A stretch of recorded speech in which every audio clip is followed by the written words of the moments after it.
नमस्कार, ईटीवी भारत में आपका स्वागत है। आपके साथ मैं हूं भूपेंद्र दुबे।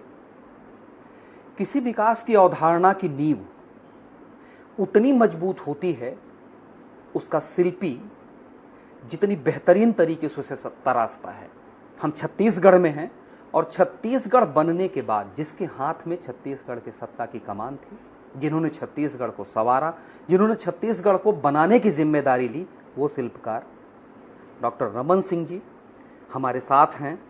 उनसे हम चर्चा करेंगे 2024 के चुनाव पर भी। लेकिन सबसे पहले सर, छत्तीसगढ़ जब बना तो उसे बनाने की जिम्मेदारी आपके कंधों पर आई। विकास के जिस स्वरूप को आप रखना चाहते थे, जो आपने रखा, अगर आज हम जहां खड़े हैं उसमें कहां पाते हैं उन विचारों को, कहां पाते हैं उस सोच को? छत्तीसगढ़ का निर्माण माननीय अटल बिहारी वाजपेयी जी ने 2000 में किया और 2000 में जब छत्तीसगढ़ बना तो उसके पीछे सोच और कल्पना, मैं अटल जी के सरकार में केंद्रीय मंत्री के हैसियत से था। उस समय मैं सांसद था, केंद्र में मंत्री था। छत्तीसगढ़ और छत्तीसगढ़ के संदर्भ में जब बात होती थी और उसका आने के पीछे कारण, जो आप पृष्ठभूमि की बात कर रहे हैं, तो आधार यही था कि छत्तीसगढ़ क्षेत्रीय असंतुलन का शिकार रहा। ये पूरा क्षेत्र मध्य प्रदेश 56 के बाद भाषावार प्रांत का गठन हुआ और उसके बाद छत्तीसगढ़ उनका हिस्सा हो गया, जो सीपीएन बरार कहलाता था। नागपुर जिसका की राजधानी हुआ करती थी, तो हम छत्तीसगढ़ वाले नागपुर से भोपाल चले गए, राजधानी बदल गया। मगर छत्तीसगढ़ की उपेक्षा, छत्तीसगढ़ का पिछड़ापन और जो सबसे बड़ी चुनौती थी, जो मैंने महसूस किया, जिसके बात को आप शुरुआत कर रहे हैं, वो छत्तीसगढ़ की पीड़ा थी। छत्तीसगढ़ की का पलायन और छत्तीसगढ़ की गरीबी। तो कार्य योजना बनाते समय जब मुख्यमंत्री के रूप में जब भारतीय जनता पार्टी ने मुझे अवसर दिया और पहला निर्वाचित मुख्यमंत्री के नाते मुझे काम करने का अवसर मिला, तो मुझे ये बात महसूस हुआ कि छत्तीसगढ़ में सबसे पहली समस्या गरीबों की है और गरीबों के पलायन की है। और इसके लिए बड़ी बड़ी योजनाएं बनाने के पहले उनके जीवन में परिवर्तन कैसे आ सकता है, पलायन कैसे रुक सकता है, उस पर कार्य योजना बनाने के लिए अधिकारियों से और हमारी भारतीय जनता पार्टी की टीम से और वरिष्ठ नेताओं से बात हुई। तो उसका निष्कर्ष निकला कि छत्तीसगढ़ में सबसे पहली योजना बेहतर रूप से लागू किया जाए, जो छत्तीसगढ़ को कुपोषण और पलायन से मुक्ति दे, वो मुख्यमंत्री खाद्यान्न सुरक्षा योजना, जिसमें 1 रुपये किलो चावल की योजना भी शुरू हुई, जिसमें चना की योजना भी शुरू हुई, नमक देने की भी योजना शुरू हुई। और उसके साथ जो डेवलपमेंट में जो अधूरापन था, पिछड़ापन था, रोड कनेक्टिविटी, रेल कनेक्टिविटी, बाकी कनेक्टिविटी का मामला और छत्तीसगढ़ में जो मूल समस्याएं थी, तो उसके लिए प्रयास शुरू किया। और मुझे लगता है कि छत्तीसगढ़ में इन 15 साल यदि मुझे अवसर मिला, भारतीय जनता पार्टी ने 1 बार, 2 बार, 3 बार मुख्यमंत्री बनाया, तो मैं कह सकता हूं कि छत्तीसगढ़ को पिछड़े राज्य से आगे बढ़ा के एक विकसित होते राज्य के रूप में स्थापित करने में हम सफल हुए। और छत्तीसगढ़, मैं कह सकता हूं कि एक विकसित राज्य की दिशा में आगे बढ़ा। छत्तीसगढ़ के पूरी वो सारी कहानी बताने की ज़रूरत नहीं है कि कितने हज़ार किलोमीटर सड़क बनी, कितनी स्कूल बन गए, कितने हॉस्पिटल बन गए। सारे national institute Bharatiya Janata party की सरकार बनी और भारतीय जनता पार्टी की सरकार में वो NIT हो, IIT हो, IIIT हो, IIM हो, एम्स का निर्माण की कल्पना भी इसी दौर में हुआ। ये सारी संस्थाओं को जन्म हुआ। इंजीनियरिंग कॉलेज, मेडिकल कॉलेज की संख्या बढ़ाने का काम हुआ।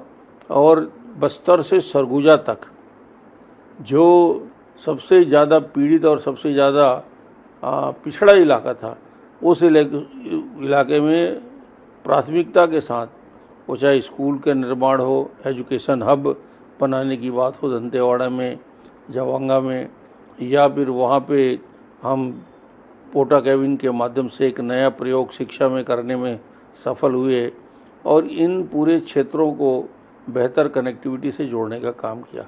तो मुझे लगता है कि एक आत्मनिर्भर छत्तीसगढ़ की कल्पना हम सबके मन में थी और वो बेहतर छत्तीसगढ़ की कल्पना 15 साल सजाने में और संवारने में लगा।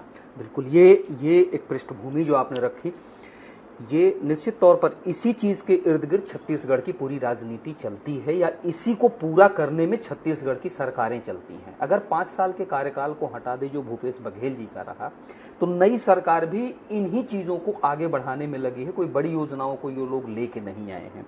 सवाल है कि आज भी जो 2024 के लिए राजनीतिक मंच बन रहे हैं, उनमें किसानों को एमएसपी देंगे। 2007 में इतना बड़ा पुरस्कार ले चुका है छत्तीसगढ़ रमन जी के नेतृत्व में, उसको फिर से दोहरा करके उसी चीज को आगे ले जाने की कोशिश हो रही है। कांग्रेस का आरोप है कि इनके खाते में कुछ नहीं है। नहीं, छत्तीसगढ़ ने किसानों के जीवन में मूलभूत परिवर्तन लाने का काम किया और पहली बार छत्तीसगढ़ में समर्थन मूल्य में धान खरीदी की व्यवस्था हमने शुरू की। 2007 में आप पुरस्कार ले चुके हैं। मिनिमम सपोर्ट प्राइस देकर धान की खरीदी और छत्तीसगढ़ के जितने भी सहकारी संस्थाएं थीं उनके माध्यम से धान खरीदी की व्यवस्था भी की। एक सिस्टम बनाया, पीडीएस का सिस्टम बनाया। तो कुल मिलाकर छत्तीसगढ़ को विकसित करने की दृष्टि से जो किसानों की भूमिका है, और आज फिर कहें कि विष्णुदेव साय की सरकार आई तो उस योजना को आगे बढ़ाने का काम, आज धान की खरीदी जो हमने मिनिमम सपोर्ट प्राइस तय किया था, आज आश्चर्य करेंगे देश में सर्वाधिक कीमत में धान खरीदी 3100 रुपये प्रति क्विंटल और 21 क्विंटल धान खरीदी अकेला छत्तीसगढ़ दे रहा है। तो ये भारतीय जनता पार्टी की सरकार की उस नीति का आगे बढ़ा के विष्णुदेव जी ने उसको आगे बढ़ाया है। 2 साल का बोनस उनको देने का काम हुआ और बहुत सारी योजनाएं किसान के संबंध में जारी किया गया। तो बिना किसान के, बिना धान की खेती के छत्तीसगढ़ में और किसी विकास की कल्पना नहीं की जा सकती। आरोप भी कांग्रेस का यहीं से है कि आप पलायन की बात करते हैं, रोक नहीं पाते हैं, किसान की बात करते हैं, खेतों में कमाई नहीं है, किसान मजदूर बनता जा रहा है। आरोप भी आप पे कांग्रेस यही लगाती है। किसानों के जीवन में कांग्रेस ने लंबे समय तक मध्य प्रदेश के रूप में कहें या अन्य रूप में कहें छत्तीसगढ़ में राज किया, शासन किया, लगातार उनकी सरकार थी, मगर छत्तीसगढ़ की मूल समस्याओं को कभी चिन्हांकित ही नहीं किया।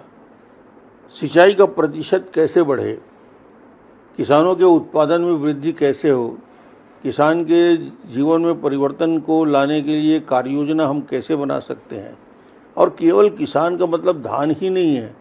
छत्तीसगढ़ में वन क्षेत्र में रहने वाले वनवासियों के लिए हम लोगों ने योजना शुरू की है। उसमें यानी जो सबसे बड़ा विषय है, किसानों के तेंदुपत्ता की क्रय करने की एक सिस्टम हमने बनाया।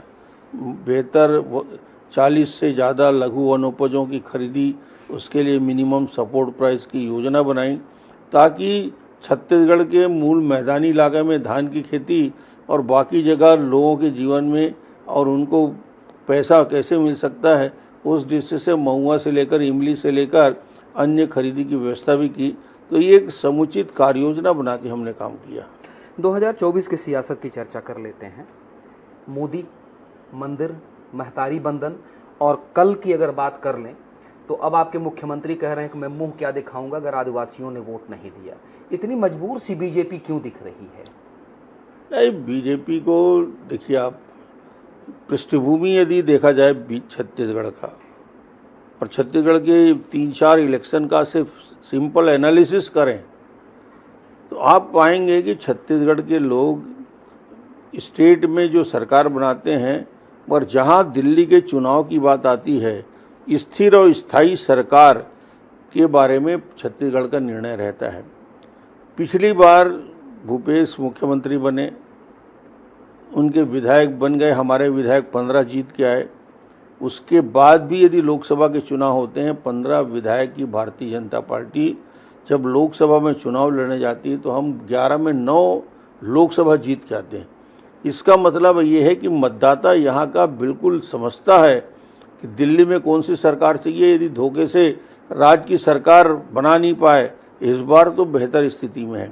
इसलिए भारतीय जनता पार्टी को, मोदी जी को 400 पार में कहीं कमी नहीं दिखती और स्पष्ट रूप से भारतीय जनता पार्टी ने जो काम किया है 4 महीने में और मोदी जी के 10 साल की योजनाएं हैं वो अपने आप में अद्भुत है। इसका कोई मुकाबला कांग्रेस या अन्य कोई राजनीतिक दल कर नहीं सकता। आम आदमी के जीवन में परिवर्तन लाने के लिए मोदी जी ने उन योजनाओं को चिन्हांकित किया जो कांग्रेस ने आज़ादी से लेकर आज तक, ये देश दुर्भाग्यशाली रहा कि यहाँ आज भी 12 करोड़ शौचालय बनाने के लिए प्रधानमंत्री को लालगिरे के प्राचीर में भाषण में बोलना पड़ता है। दुर्भाग्यजनक यह है कि 10 करोड़ लोगों के लिए शुद्ध पेयजल की व्यवस्था नहीं है, उसके लिए नल जल योजना बना के प्रधानमंत्री करते हैं। 80 करोड़ लोगों के लिए राशन की व्यवस्था, चावल की व्यवस्था प्रधानमंत्री जी करते हैं। 4 करोड़ लोग आवासहीन हैं, उनके लिए आवास देने की योजना करते हैं। 50 करोड़ लोगों के लिए जनधन के खाते बैंक में खोले जाते हैं प्रधानमंत्री जी के माध्यम से। ये बड़ा परिवर्तन हिंदुस्तान की राजनीति में और छत्तीसगढ़ में हुआ। इसलिए आम गरीब आदमी, वो किसान हो, मजदूर हो, वो मोदी जी से जुड़ा है, भारतीय जनता पार्टी से जुड़ा है और उसका लाभ छत्तीसगढ़ में मिलेगा मोदी जी की योजना का और हमारी सरकार की भी योजना का जो 4 महीने में परफॉर्मेंस दिखाया है वो भी एक पॉजिटिव जाएगा। सर, एक और सवाल है, जितनी चीज़ें आपने गिनाई हैं उनमें एक कांग्रेस के बड़े नेता से हमारी बात हो रही तो उन्होंने कहा कि ये सवाल भी उनके साथ है कि नीति आयोग के उपाध्यक्ष उनके समय में रिजाइन करते हैं, रिजर्व बैंक का गवर्नर उनके समय में उनकी नीतियों का विरोध करके छोड़ के चला जाता है, नमामि गंगे जैसी योजना की बात बड़ी बड़ी होती लेकिन उसे छोड़ देते हैं, लगभग 3 करोड़ लोगों की जीविकोपार्जन के लिए गंगा की योजना बहुत बड़ी बनाई गई लेकिन वो कहीं पहुंचा नहीं पाए। ऐसी योजनाओं का जिक्र अब क्यों नहीं होता है? पानी वहाँ भी है, जीवन वहाँ भी है, रोजगार वहाँ भी है। देखिए, ये बिल्कुल ठीक बोल रहे हैं कि सरकार के 10 साल की यात्रा मूलभूत आवश्यकताओं को पूरा करने में है और सबसे बड़ी बात, वो चाहे एजुकेशन का मामला हो, हेल्थ का मामला हो, पावर के सेक्टर में हो, जिन योजनाओं का क्रियान्वयन कर रहे हैं, एक आधार बना रहे हैं मोदी जी पूरे देश के अंदर, उन गरीबों तक उस आवश्यकताओं को पहुंचाने का काम कर रहे हैं।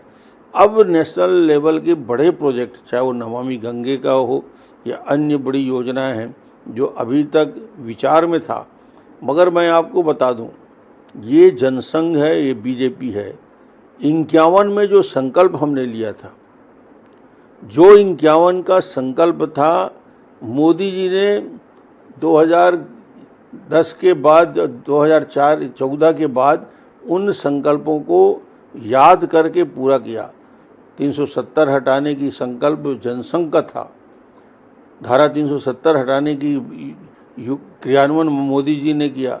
ये जो जम्मू और कश्मीर को पूर्ण विलय की बात होती थी, एक देश में 2 विधान, 2 प्रधान, 2 निशान नहीं चलेंगे, इस संकल्प को डॉक्टर श्यामा प्रसाद मुखर्जी ने दोहराया था और उनकी प्राणों की आहुति हो गई, मगर उसको पूरा करने का काम मोदी जी ने किया।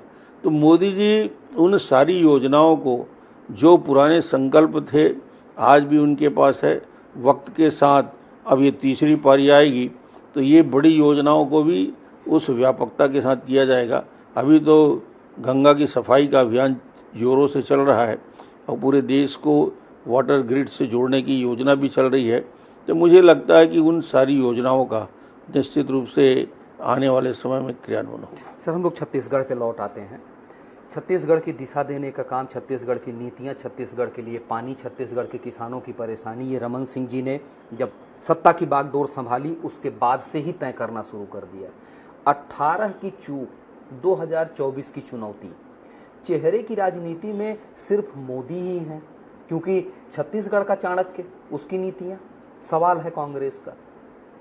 देखिए, छत्तीसगढ़ में जहाँ तक राजनीतिक घटनाक्रम जिस तेज़ी के साथ बढ़ा और पिछले चुनाव में हम विभिन्न कारणों से पीछे रह गए। कुछ वादे थे जो पूरे नहीं हो पाए, जो शायद उस वादे को 5 साल बाद सरकार ने पूरा करने का काम किया, तो जनता ने फिर इस बात को विश्वास प्रकट किया कि 15 साल का विकास और उन पुराने वादों को भी पूरा करने की क्षमता भारतीय जनता पार्टी में है, जो पिछली बार जो चूक का कारण था, जिसकी वजह से हम पीछे रह गए थे। मगर आज परिस्थितियां बदली हुई है, देश की परिस्थिति बदली है, छत्तीसगढ़ की परिस्थितियां बदली हुई है। अब डबल इंजन की सरकार है, बेहतर सरकार है, और छत्तीसगढ़ आर्थिक रूप से भी मजबूत देश के रूप में आगे बढ़ रहा है। तो हम दुनिया के किसी क्षेत्र में अन्य राज्यों से पीछे नहीं है। ये ग्रोथ का क्रम अब डबल इंजन की सरकार में और तेजी से बढ़ेगा। बदलाव वाली इसी राजनीति पे चर्चा हो रही है कि एक चेहरा खुद को बिल्कुल तटस्थ रख रहा है, बाकी लोगों को बदल दे रहे हैं। छत्तीसगढ़ में जिन नीतियों के तहत 2018 में बीजेपी गड़बड़ाई थी, आप 2023 में उसे लेकर के आए, फिर चेहरे में परिवर्तन क्यों हो गया? ये तो देखिए पार्टी की सोच रहती है, और अलग अलग भूमिका में, अलग अलग जवाबदारी में। इसमें मैं एक और सवाल करूंगा, ये कांग्रेस का आरोप है कि एक व्यक्ति की सोच थोपी जा रही है। नहीं, ऐसा कुछ नहीं है। देखिए, पार्टी में व्यक्ति की सोच नहीं होती, सामूहिक नेतृत्व होता है, और भारतीय जनता पार्टी तो हमेशा सामूहिक नेतृत्व में चलता है। नहीं चलता तो डॉक्टर रमन जैसा व्यक्ति जो गांव से निकल के आया, वो लगातार इस बीजेपी के अंदर वो स्थान नहीं मिलता कि 1 बार 2 बार 3 बार मुख्यमंत्री, केंद्रीय मंत्री, प्रदेश अध्यक्ष का दायित्व और बहुत सारे दायित्व मेरा आज स्पीकर के नए दायित्व में मुझे सौंपा गया है। तो ये अवसर रहता है और पार्टी निर्णय करती है। सर, मैं एक सवाल यहाँ रोक करके आपको कहूँगा, आपके साथ लंबे समय तक गठबंधन में रहे, भाजपा में एक कद्दावर नेता गठबंधन के तौर पर जाने जाते रहे, बिहार के मुख्यमंत्री नीतीश कुमार, हालांकि बदलाव पर हम हट जाएं, उनसे मैंने इंटरव्यू में एक चीज़ पूछी थी, तो उन्होंने कहा था कि अटल जी वाली बीजेपी अब नहीं रही। अगर अटल जी वाली बीजेपी के रमन सिंह जी हैं, तो मोदी वाले बीजेपी में शायद वो नहीं हैं। ये आम जनता की बात है। इससे एक और सवाल है, मैं दोनों उत्तर आपसे चाहूँगा। हम लोग गाँव में गए छत्तीसगढ़ के, हमने कुछ लोगों से सवाल किया कि बेहतर मुख्यमंत्री या किसकी सरकार छत्तीसगढ़ में होनी चाहिए। ये आपके सामने इंटरव्यू कर रहे हैं इसलिए ये बात नहीं, उन्होंने कहा कि रमन सिंह जी की, और उस महिला को सही से हिंदी बोलने नहीं आता था। तो जिस परिवर्तन की बात ये कर रहे हैं और जिस जगह से उठ करके बीजेपी खुद को लाने की बात करती, तो वहाँ तो रमन सिंह है। फिर बदलाव पर फिर मेरा सवाल वही है। देखिए, बदलाव, आपको पृष्ठभूमि बता दूं मैं, माननीय मोदी जी और हम लोग उस दौर में काम किए हैं जब इस देश में प्रधानमंत्री अटल बिहारी वाजपेयी थे। बाद में मोदी जी मुख्यमंत्री बने, मैं भी मुख्यमंत्री बना। लगातार 3 बार मुझे मुख्यमंत्री बनने का अवसर मिला। मोदी जी केंद्र की राजनीति में आए और प्रधानमंत्री बने। उस समय से लेकर आज तक जो संगठन में जितने बदलाव हुए या छत्तीसगढ़ में जो काम हुए, तो मुझे लगता है कि बिना मोदी जी के सहयोग के और मोदी जी का जो विज़न है, आज देश के लिए प्राथमिकता क्रम में 1 नंबर पे है। एक ग्लोबल सोच को लेकर, एक हर व्यक्ति की सोच को लेकर, और जिस प्रकार देश की जनता मोदी गारंटी पे भरोसा कर रही है, तो मुझे लगता है कि आज उनके आसपास भी कोई व्यक्ति नहीं है जो इस प्रकार की कल्पना को साकार कर सके। छत्तीसगढ़ में रमन गारंटी भी है सर। नहीं, मैं हूँ, इसलिए मैं आज भी अपनी गारंटी योजना के साथ, और हम लोगों ने चुनाव के अभियान में भी ये कहा था कि जो 15 साल की हमारी यात्रा रही वो छत्तीसगढ़ के डेवलपमेंट के लिए रही, और उसका भी लाभ हमको मिलता है। भूपेश बघेल जी काफ़ी चुनौती दे रहे हैं, हालांकि उनकी जगह बदली गई है, लोकसभा चुनाव लड़ रहे हैं, कैसे देख रहे हैं आप? वो चुनौती देने की स्थिति में नहीं है, क्योंकि जिस राजनांदगांव की बात वो कर रहे हैं, उस राजनांदगांव में मैं लोकसभा का मेंबर रहा जी। और भूपेश बघेल जी को लगता है कि पूर्व मुख्यमंत्री चुनाव लड़ रहा है, दुर्ग से आके चुनाव लड़ रहा है, तो भूपेश बघेल शायद भूल गए कि दुर्ग से आके मोतीलाल वोरा भी राजनांदगांव से लोकसभा लड़े थे जी। और राजनांदगांव की जनता ने मोतीलाल वोरा को उस समय रिजेक्ट किया था जब एक गवर्नर और इस मुख्यमंत्री थे। जी। तो भूपेश बघेल तो 5 साल के ही मुख्यमंत्री हैं। इनको ये नहीं समझना चाहिए कि राजनांदगांव की जनता निर्णय करती है, और इस बार की लोकसभा में भी बता देगी कि राजनांदगांव की जनता भारतीय जनता पार्टी के साथ है, कमल के साथ है, और अच्छे वोटों से भारतीय जनता पार्टी राजनांदगांव में लोकसभा जीत रही है। पूरे छत्तीसगढ़ की राजनीति में विकास की बात जाति पे बदली जाती है, मंदिर की बात धर्म पर बदला जाता है। 2 चरण के चुनाव समाप्त हुए हैं, आपने पूरे देश के जो आपके कद्दावर नेता हैं उनकी फौज उतार दी। योगी आदित्यनाथ को ब्रांड बना के उतार दिया। 2 बार खुद नरेंद्र मोदी जी आ गए, कैंप करके चले गए। अमित शाह जी के 2 दौरे हो गए, राजनाथ सिंह आ गए। घबराई हुई है बीजेपी? नहीं, ये रणनीति है। आप सभी इलेक्शन में कोई घबराहट नहीं, कोई परेशानी नहीं, कोई जल्दबाजी नहीं। भारतीय जनता पार्टी की कार्य योजना और ख़ास तौर से इलेक्शन का मैनेजमेंट इतना शानदार है। आपको मैं बताऊं कि पूरी कार्य योजना मोदी जी कब आएंगे 6 महीने पहले से ये इलेक्शन की शुरुआत में ही शेड्यूल हो जाता है, और छत्तीसगढ़ की प्राथमिकता उनकी है। छत्तीसगढ़ में समय देते हैं, मध्य प्रदेश में भी समय देते हैं। तो उन राज्यों में जहाँ 100% रिजल्ट आने की संभावना रहती है वहाँ शक्ति बीजेपी ज़्यादा झोंकती है। और छत्तीसगढ़ ऐसा राज्य है, या मध्य प्रदेश ऐसा राज्य है, जहाँ पे विधानसभा में भी और लोकसभा में हम 100% रिजल्ट देने की स्थिति में हैं, और 11 में 11 लोकसभा जीतेंगे। केंद्रीय नेतृत्व ने छत्तीसगढ़ में ध्यान दिया, माननीय प्रधानमंत्री जी आए, अमित शाह जी आए, योगी जी आए, राजनाथ जी आए, तो सबको हम धन्यवाद देते हैं कि उनके निश्चित रूप से आने से छत्तीसगढ़ का लक्ष्य जो है पूरा होगा। सर, मैं इसे दूसरे रूप में ले रहा हूं, क्योंकि कई पत्रकारों से, राजनीतिक समीक्षकों से जो बात हो रही है वो दूसरा सवाल रखते हैं। उनका कहना है कि मोदी डैमेज कंट्रोल कर रहे हैं, वसुंधरा को बदल दिए, अच्छा काम, चलिए ठीक है। मध्य प्रदेश में जो मुख्यमंत्री थे जिनको बदला गया, बहुत बेहतरीन काम कर रहे थे। 2023 की पूरे राजनीतिक समीकरण को बैठाने वाले रमन सिंह जी को भी बदला गया। ये जो जनता के बीच डैमेज करने वाली स्थिति बनी, उसको कंट्रोल करने की कोशिश हो रही है, ऐसा कई राजनीतिक विश्लेषक मानते हैं जो किसी पार्टी पक्ष के नहीं हैं। कितना सहमत हैं? मानते हैं, मगर ऐसा कोई डैमेज कंट्रोल या डैमेज पार्टी को नहीं हुआ है। सोच में दायित्व बदल दिया गया। सोच में देखिए, एक पार्टी के अंदर ये सोच बिल्कुल स्पष्ट है कि नए लोगों को भी अवसर कैसे मिले, नई टीम को कैसे इंट्रोड्यूस करें, और हम लोगों के रहते करें। आज हम स्पीकर के हैसियत से काम करते हुए अन्य लोगों के साथ काम करें, ताकि दोनों मिला के एक छत्तीसगढ़ के निर्माण में हम बेहतर काम कर सकें। वही मध्य प्रदेश और वही राजस्थान की स्थिति है कि लोगों के जीवन, यानी राजनीतिक दृष्टि से नए लोगों को अवसर, नई पीढ़ी को अवसर देने का काम है।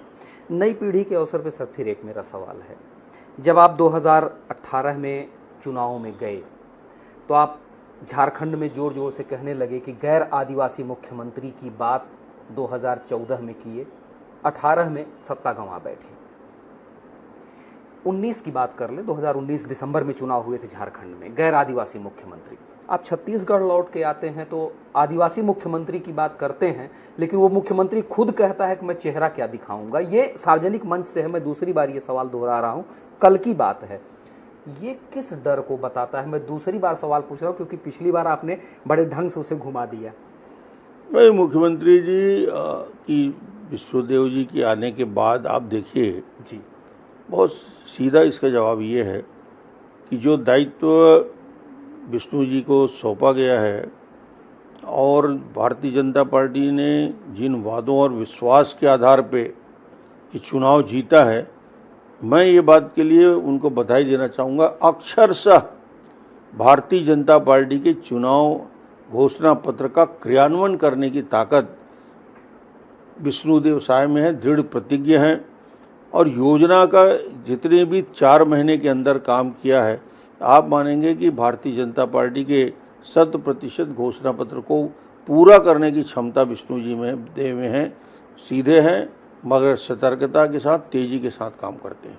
ठीक है सर, अंतिम सवाल है, अब की बार 400 पार, ये रणनीति बनाते समय क्या बिल्कुल ध्यान रखा गया था कि 11 सीटें रमन सिंह जी जीत कर दे रहे हैं छत्तीसगढ़ से? क्योंकि इस पूरे चुनावी कैंपेन के पीछे अगर किसी का दिमाग चल रहा है तो यहाँ के भी समीक्षक कह रहे हैं कि बगैर रमन सिंह जी के नहीं है। नहीं, मेरी भूमिका इस चुनाव में थोड़ी दूसरी भी रही है। हम लोग बैठ के बात करते रहे और एक स्पीकर के नाते संगठन में जब तक मैं राष्ट्रीय उपाध्यक्ष था, राष्ट्रीय स्तर में काफ़ी विचार विमर्श होते रहे। अब मेरा दायित्व बदला है, मैं स्पीकर के हैसियत से जो भी पार्टी के अंदर बातचीत हो सकती है उसमें शामिल होता हूं, मगर ये सामूहिक नेतृत्व है और भारतीय जनता पार्टी की जीत है, कोई डॉक्टर रमन की नहीं। छत्तीसगढ़ में 11 ले रहे हैं, 11 में 11 सीट आएगी, ये निश्चित तय है। तो 11 सीटें छत्तीसगढ़ में जीतेंगे, फिर लौटेंगे जीत की बधाई देने के लिए और एक बार हम फिर समय मांगेंगे छत्तीसगढ़ के उस शिल्पकार से जिसके लिए नीतियां गरीबों की थी। हालांकि उन नीतियों को अगर आज की सरकार पूरा कर ले तो कई समीक्षकों का ऐसा मानना है कि बीजेपी को अगले जो भी टास्क की बात हो रही है वहां कोई दिक्कत नहीं होगी। आपने समय दिया सर, इसके लिए बहुत बहुत धन्यवाद। तो हमारे साथ थे डॉक्टर रमन सिंह जी, जिन्होंने छत्तीसगढ़ के 11 सीटों के फतह का मंत्र भी बता दिया और विश्वास भी। फिर चर्चा करेंगे। नमस्कार।